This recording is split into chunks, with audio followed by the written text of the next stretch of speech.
What makes an excellent relationship? Here are the 10 must-have criteria, or key elements for a good relationship, starting right now.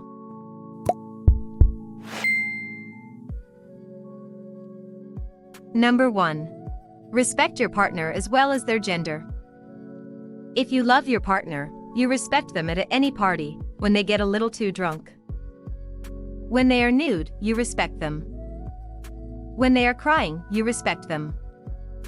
When they do not look their best, you respect them. When they are talking loudly, or acting dumb, or being disgusting, you respect them. You do these things because your partner has weaknesses, and odd habits, and imperfections.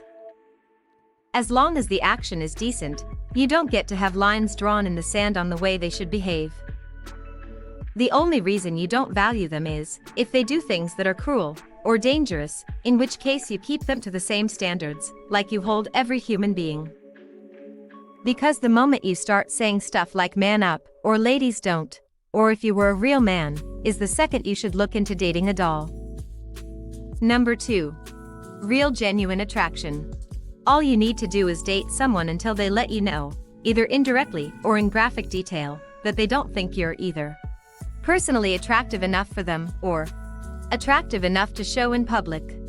To know that thing is bad, and that nobody should be forced on. I'm not saying that for reasons other than physical, we may not be attracted to people. So if you don't feel turned on by your partner straight up, or don't feel that they're good enough for you, in terms of appearance, do them a favor and don't date them.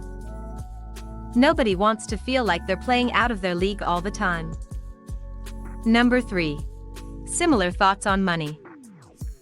Is there anything that can more messily implode a couple from within than having money problems? When it comes to how you manage your money, what your financial ambitions are, and what you both plan to contribute to the relationship, if you two are not on a similar track, I can almost guarantee that you are in for at least a few nights of yelling at each other, while throwing the entire catalog of IKEA on the wall. The truth is that some people will want to spend more, others will want to save, and with a large income gap, some people will feel uncomfortable. This is merely human nature. Number 4.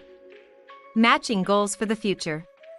If someone tells you that they don't want marriage, don't want any children, and they don't want to change their minds, please do a favor and listen to them.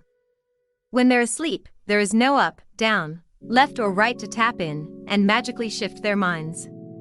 Since there's nothing wrong with someone not wanting the same thing as you, trying to push someone to switch once they're already in love with you is just something wrong. Number 5. Understanding that cheating can be both emotional and physical. The truth is, you don't have to touch one's genitals to cheat on someone or betray their trust.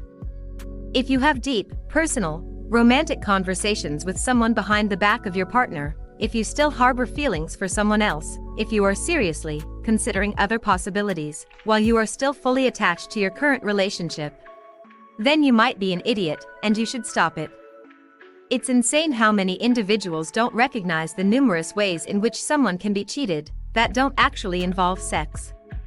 Do you really think it's going to be much less destructive for your partner to find out you've been exchanging passionate DMs with an ex than having slept with someone else? Knowing that there were real feelings involved in many scenarios makes it all worse, as it can't just be brushed off as a drunken error. Before engaging with the cute person from work, let's at least provide each other the common courtesy of breaking up with our partners. Number 6. Friends and family, who are decent human beings, at least. No one is asking that the parents of your new partner are multimillionaires, who enjoy supporting human rights around the world, and having hilarious conversations in their research over long cocktail hours, but at least they should not be judgmental. And their friends should live up to a similar standard of not making you feel depressed. No one is forced to like the new partner of their friend or relative, but they are required to treat them like good people, who deserve a minimum of respect and kindness until proven otherwise. And if nights mostly consist of prejudiced, passive-aggressive lines of questioning, and under-seasoned food with your potential in-laws, it's not likely to go uphill from there. Number 7. Genuine willingness to be interested in a long-term relationship.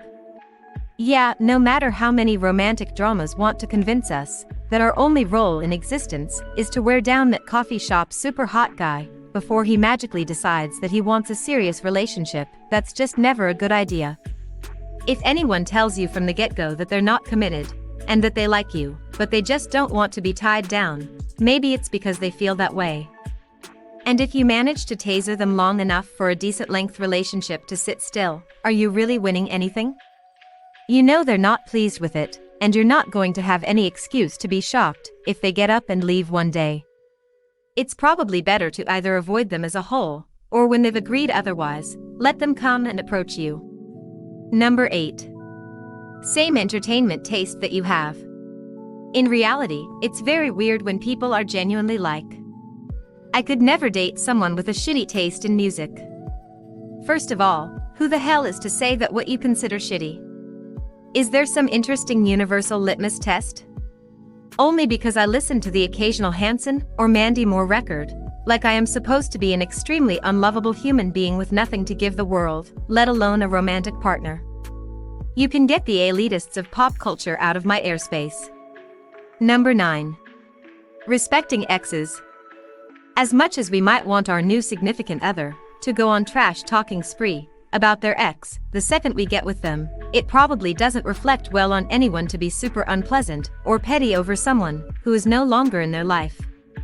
Even if an ex hurt your new love, ranting on it for long periods of time, and going out of their way to say and do mean things to them, just shows that either that person still hung up on them, or that person is a cruel person who is likely to do that to someone after the breakup. When it's your turn, what do you think would happen to you? Number 10. Honesty equals good relationship. It sounds so obvious, with people we claim to love, we should be honest and truthful. But it's funny how often we forget that honesty applies with others to any aspect of our life. Not just I'm not cheating on them and we're cool. Lies of omission count as lies. Not being upfront about the things we want from the start counts as lies. Deciding that you are willing to show the other person just a certain amount of yourself, or facets of your personality, that you consider appropriate to reveal, is setting yourself up for an eventual failure. Part of being able to trust someone is understanding that you're going to get a reasonable answer, even if the question is awkward.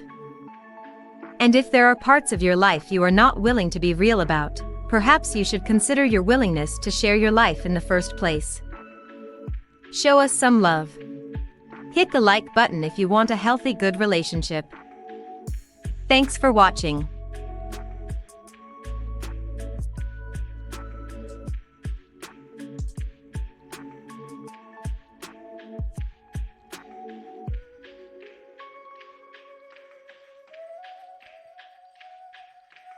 You